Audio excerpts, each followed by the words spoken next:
To make it as a racing car driver, you've got to be up for it. You've got to be fit. There'll be times during the season when you'll put in a heavy week at the office or the shop, and then, when most men are heading for their lawn chairs and cold beer, you'll be headed for another race meet halfway across the continent. There you'll be up early, sweating through the qualifiers and the pre-race jitters, and then you're in it. You'll be putting your mind and your body through stresses and tensions you wouldn't believe. You wonder why you do it. Then you remember, it's because you love it.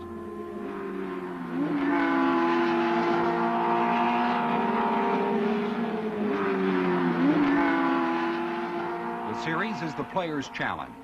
The cars, Formula Atlantic, 1,000 pounds of open-wheeled, gutsy power. But it isn't just the cars, it's the scene, the racing scene. It's the smell of rubber and of engine oil. It's wives and girlfriends. It's the sense of challenge. It's the roar of the crowd. And it's that earth-shaking, deafening, marvelous moment when the cars rev up and go.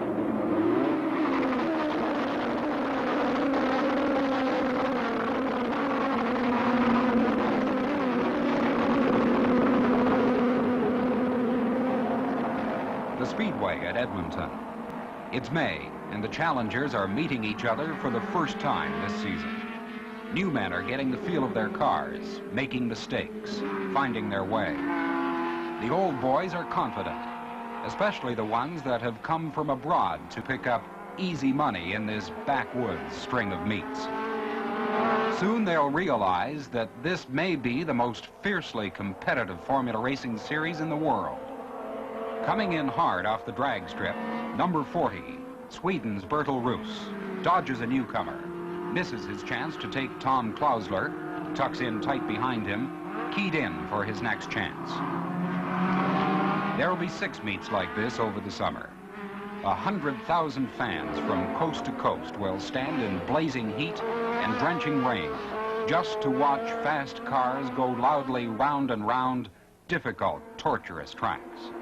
Bill Brack, number 1, defending his Canadian championship, moves in to draft Breedenbach. Then slingshots neatly around him to move into 3rd place. Bertil Roos is in number 70's mirrors, but number 70 is not watching. Why do they do it? Maybe because man has always been fascinated by challenge, especially the challenge of speed. Bertil Roos from Sweden in the yellow Schweppes car. Note the name. He'll be a headliner this season. Roos is a pro, and he's a winner. That's the Players' Alberta. 1 down, 5 meets to go. Okay. James King from Illinois sells packaging machinery for a living, saves his money, spends it on racing. Maybe up to $25,000 a season, depending on luck. For James and Barbara, it's the summer gypsy life.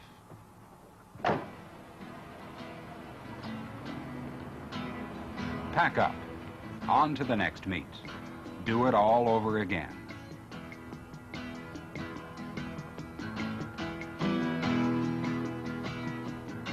There's prize money to be won, but that's not the point.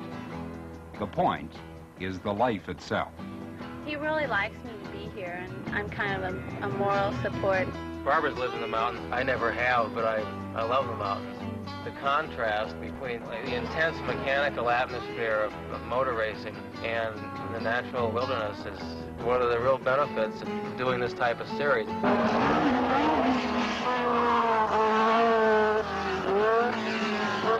As long as he finishes, that's just as good with me as winning.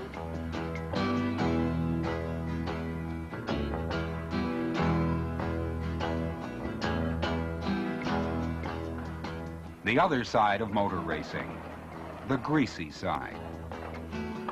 No victory wreaths, no champagne from silver cups, But without the highly tuned skills of men who live and breathe the expensive inner workings of these well-bred speed machines, there'd be no motor racing. The scenic beauties of Vancouver, home of the Players Pacific.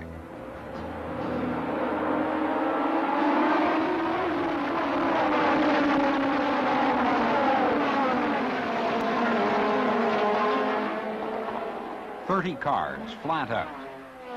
Beautiful to watch, and beautiful to live."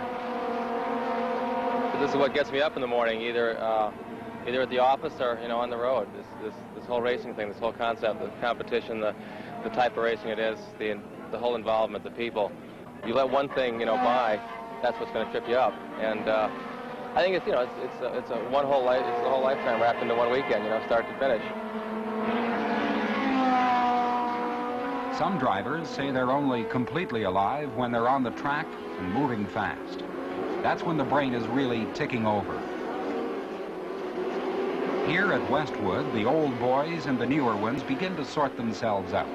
Speed is important, but so is skill, native cunning, and experience. Bill Brack of Toronto riding red number 1, twice Canadian driving champion. A very swift man.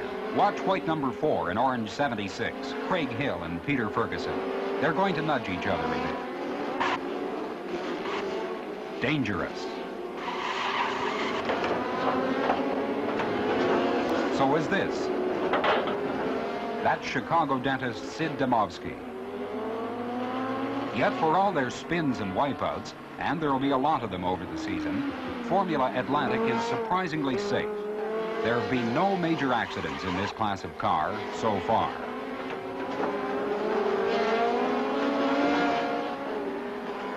In Ski Rule 69, Gilles Villeneuve from Bertheville, Quebec, drives snowmobiles at over 100 miles an hour.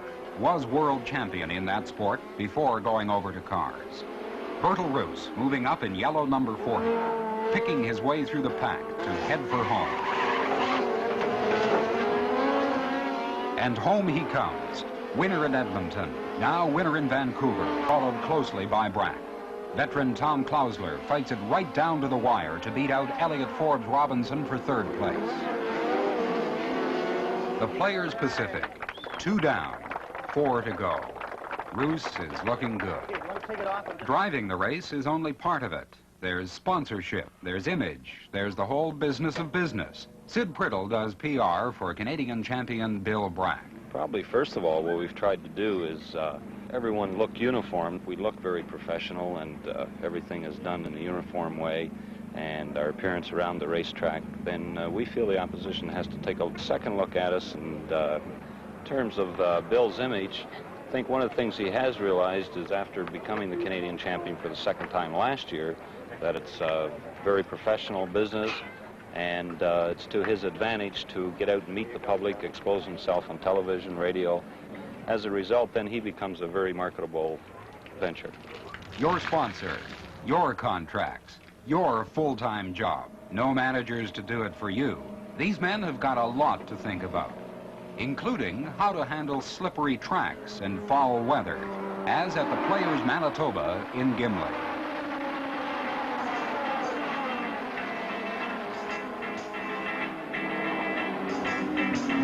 Surfing into the first corner.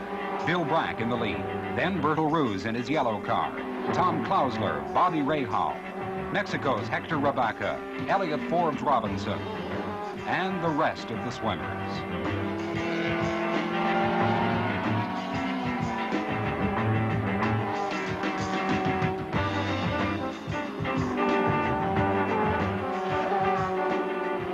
So far, Brack's the only one who can see where he's going.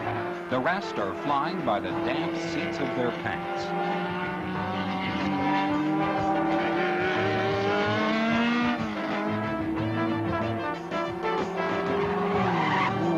Rebecca loses it completely and picks it up again. Who's better used to slippery conditions than a hot snowmobiler?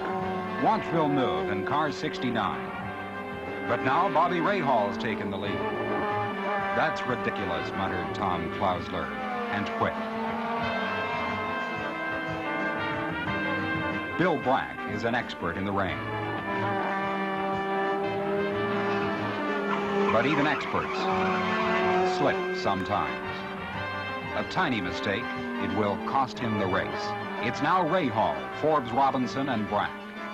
Aquaplaning day in Gimli, Manitoba. There goes Bertil Roos.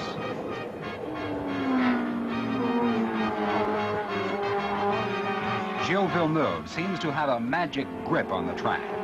He's now grabbed second place and is moving steadily. Craig Hill, a very experienced rain driver, still spins like everybody else.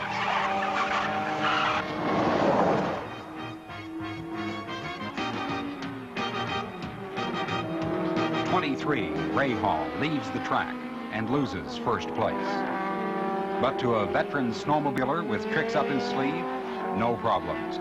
Gilles Villeneuve takes over the lead. My snowmobile experience certainly helped me a lot for winning the Players Manitoba. First of all, because we are used to race in very bad condition, like not seeing at all. Another reason is that I learned a good trick during winter racing, which is of putting 2 pieces of tape over my nose, and when I put my helmet on my head, that puts the tape down, and when I breathe, my breath goes down and outside of the helmet so that my visor never fog. And that's very important because it helps a lot for seeing. And another reason is during winter, the track are always on ice and sometimes on snow. So it's always on very slippery condition. And another reason is probably because I'm an optimist. Second, Bobby Rahal. Third, Price Cobb. Winner Gilles Villeneuve is now tied for third place in overall series standings. Le Circuit at Saint-Jovite reopened after 4 years for the Players Quebec. Everybody's here, including Craig Hill, driver-host for CTV's Wide World of Sports coverage of the Players Challenge Series. 78. 56.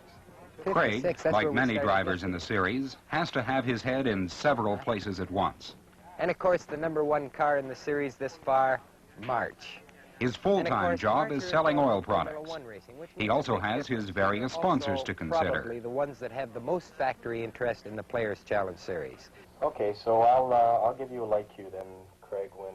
And he must keep an eye on details of the whole series, so as to be able to do color commentary at trackside, and later in the studio. The Players Challenge Series for Foreman Atlantic cars and the Driving Championship... And on top of that, he must give full concentration to the ride itself, to wheeling his white car around tracks as fast as he possibly can. Attracted a stellar cast of international driving talent and machinery. The Players Challenge Series is Canada's showcase for drivers. A springboard, many of them hope to motor racing's magic circle, Formula One.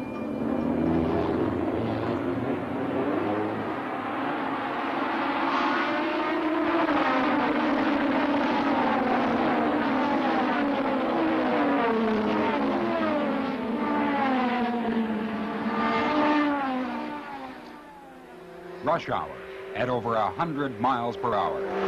40 cars, the fullest field so far in the series. Chevrons, Marches, Lolas, several Brabhams, Tuis, and lots of hybrids. They've come from Sweden, Australia, Britain, Mexico, New Zealand, South Africa, Ireland, the U.S., and Venezuela. At stake, $20,000 in prize and contingency money. In the overall series, $145,000. The Players' Challenge is one of the top formula racing contests in the world. Leading is Canadian champion Bill Brack until luck runs out. He's now shifting gears up to 20 times a minute without a clutch. Easy on the straight, tough on the corners. Forbes Robinson immediately grabs the advantage and the lead. Quebecer Villeneuve, running on home territory, is now lying third. Luck begins to run thin for others, too. Hugh Cree, Ontario, and David Walker from Australia bump and clobber the bank at corner 2. They'll walk away. Then James King and Bill O'Connor lock wheels and spin. King's wing just missed decapitating O'Connor. Still without a clutch, Brack clings to the tailpipes of leader Forbes Robinson. But not for long. His engine is about to blow. Mad Dog Damien McGee, world class. But his Tui just couldn't make it in the Players' Challenge Series. Neither could Tom Gloy's unlucky 13. His engine has blown. The problem? Heat. Someone took a reading of the track surface just before the race. 55 degrees Celsius. But veterans Klausler, Roos, and Bobby Brown just keep on driving.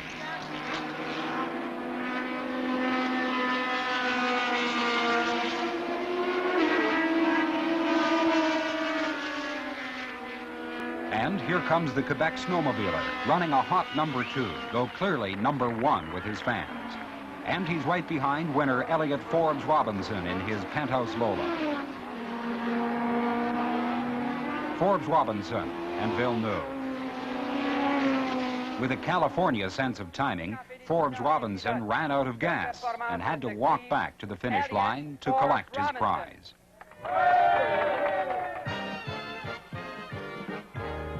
In that race, as in all the others, Bill Brack was an outstanding pro. After falling back when his clutch went out, he clung to the leader tenaciously until the heat blew his engine. Brack started as a mini driver, beat everybody at Mosport, began selling sports cars, built the business into a successful industry, and kept right on racing. It takes me away from my business. I think I get too involved in business, and I'm very involved in this, and when I can get out and go to the races for the weekend, I forget. I don't have time to think about business, and I really get deeply involved in the racing, and I think the two help each other in that respect as far as I'm concerned personally. The competitive edge. It takes that to win. Brack has it. He'll need it to deal with conditions at Mosport today. They started the Players Ontario 2 hours late, hoping the weather had finally cleared.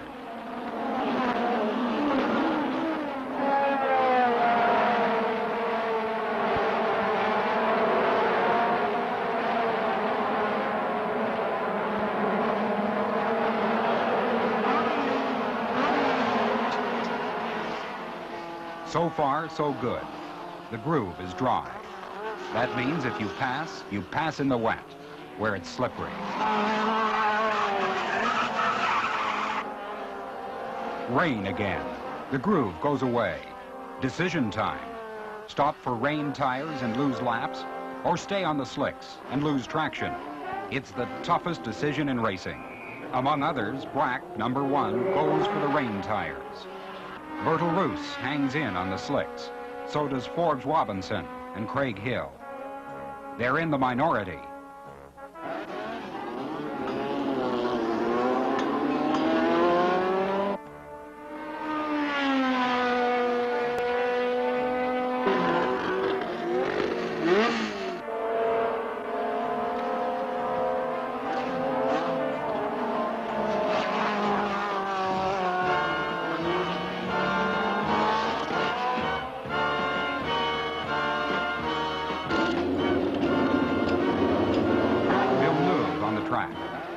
Brack's back, 2 laps down. Time for the competitive edge.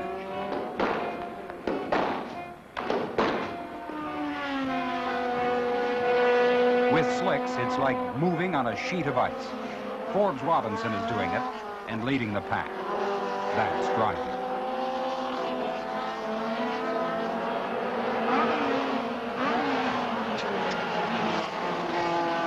Toronto's Bruce Jensen is driving on rain tires, but slips anyway and loses his nose. Still on slicks is Bertil Roos, in second place, moving gingerly but swiftly. Brack's rain tires are gripping well. He's moving up, takes third place from Craig Hill.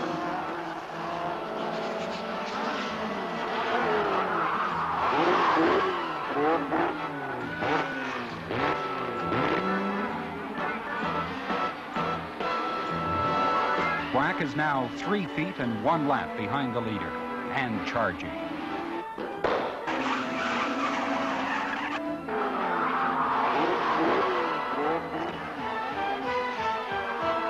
Less than 3/4 of a lap between Brack and front-running Forbes Robinson now. But there are only minutes to go.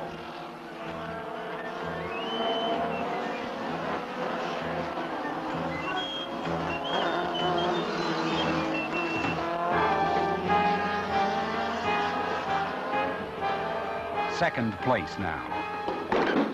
That's champion form. But time runs out. That's it for Brack. The winner is Elliott Forbes Robinson, the man from Penthouse, still on his dry weather tires. He gambled and won. That's 2 in a row. It's a great pleasure to present the Players Ontario Trophy to Elliott Forbes Robinson. Congratulations. Thank you very much. Thank you. Finally, to the Atlantic coast for the Players Maritime. Points leader is high-speed Bertil Roos. 3rd place or better in this race, and he's Canadian champion. Bill Brack's crew found metal shavings in his oil pan. They've bought a brand new Hart engine and are now frantically installing it. In the points race, Tom Klausler of Illinois is looking good, even though his car isn't. This punishing track has already started to take its toll. In fact, there's a lot of exhaustion and a lot of tension. Gilles Villeneuve explains. A race driver asks for a lot of sacrifice. We have to work all the time, check if the car is right and work on it. And when we're not working, sleep early. So because it takes a lot of rest and a lot of concentration to drive a race car. But driving the car is so much, gives me so much that I don't mind making all those sacrifices. And if we think of the women in racing, it's even tougher than the driver itself because they have to estrange those same sacrifice. And it's not them that have the pleasure of driving. And instead of that, they are always anxious until the end of the race because they never know what can happen. So it's really tough on the racing people themselves and also on the mechanic. So it really takes people who love racing to do it. The 6th and last race, the final roll of the dice. Brack's out front. At this moment, the Canadian Driving Championship may go to any one of 5 drivers. Brack, Klausler, Forbes Robinson, Villeneuve, or Bertil Roos, now lying a tough 7th place.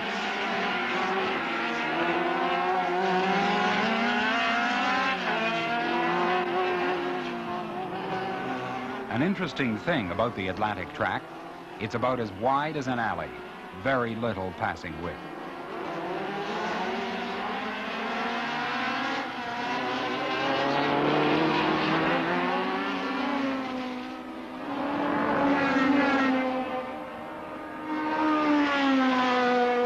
The track's bumpy too. The rear wing is about to shake right off David Walker's Lola. The nose is loose too. Brack, moving like a demon, already sniffing the tails of the back markers, working hard to find a way around them. Passing is so difficult they might as well be on a railway track. Frustrating. Temper spray.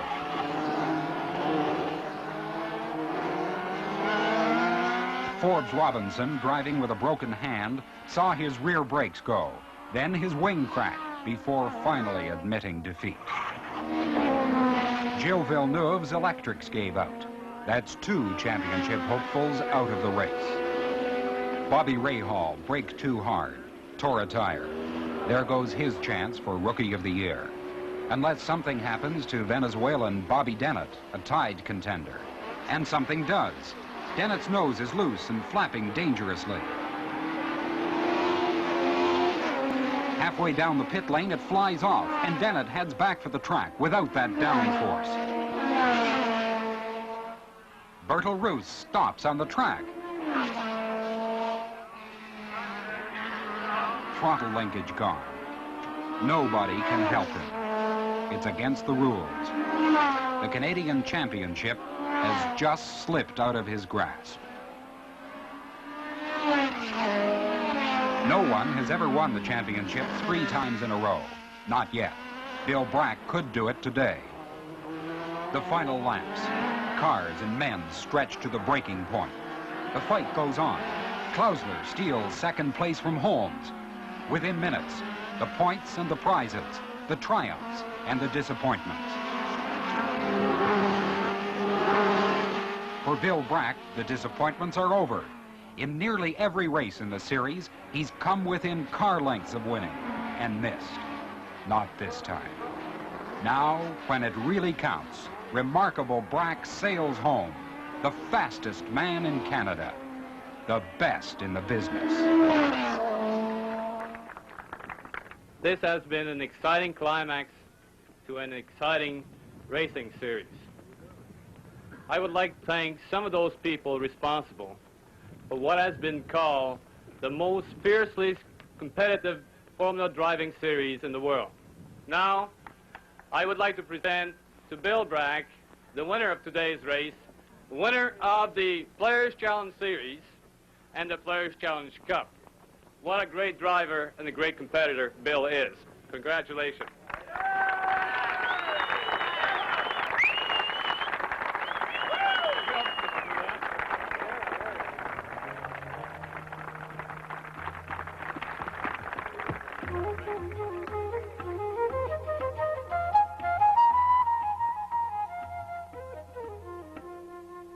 The season ends, but there'll be another one. The crowds, the noise, the mechanics, your fellow challengers, the tensions, and the powerful excitement.